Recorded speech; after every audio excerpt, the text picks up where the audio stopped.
Hello everyone. To Muslims, the Quran is considered the most perfect, absolute and eternal guidance from God. But here's a question mark.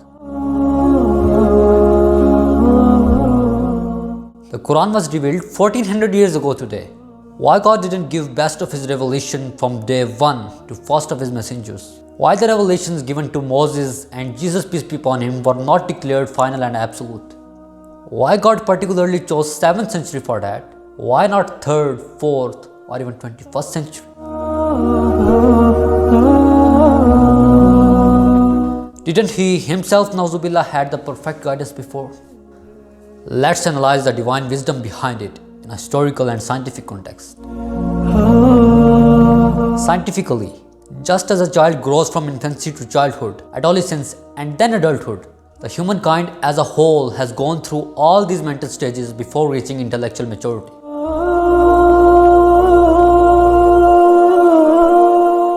And if you look at human history, 1200 years appear to be of utmost importance and productivity.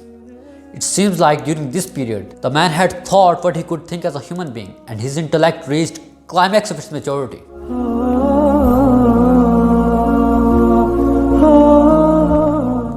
This was the period of 1200 years from 600 BC to 600 AD, by the end of which all schools of thought, all schools of philosophy and all religions had already emerged. And if you analyze a bit, no new philosophies came into existence after this period. It might sound a bit ridiculous,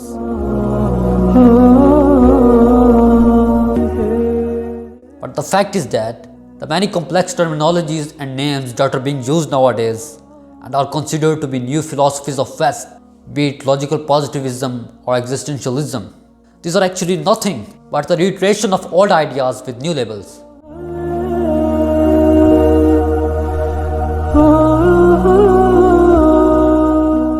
So, by the end of 6th century, the mankind stepped out of adolescence and reached intellectual maturity. Now, if we relate these facts to the time determination for final revelation, extremely marvelous results come to light. When man had thought what he could think, when thinkers like Socrates, Aristotle and Plato had put their ideologies before the world, and when Persian, Greek, Indian and Chinese philosophers had given what they could give to humanity, then the Quran was revealed with the claim that it's the perfect and absolute guidance for the rest of the world.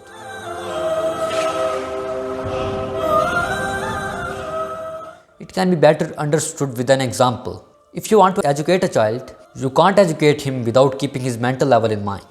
Even if you hire a PhD teacher for your child studying in primary, that teacher will obviously teach him according to his ability. The child will progress gradually, and once he reaches the peak of his intellect and consciousness, strength and maturity, only then will he be taught the final knowledge. Earlier he might have been studying history, but now he will study philosophy of history. In this regard, God has given instructions gradually. So the Torah given to Moses, peace be upon him, 1400 years before Christ is solely composed of commandments. Just like you tell the child that eating and drinking breaks the fast, fasting means there is nothing to eat or drink for the rest of the day. Even if child is 6 or 7 years old, he understands this. He'll only be given orders like do this and not do that. So, the 10 commandments were given in Torah in the Old Testament.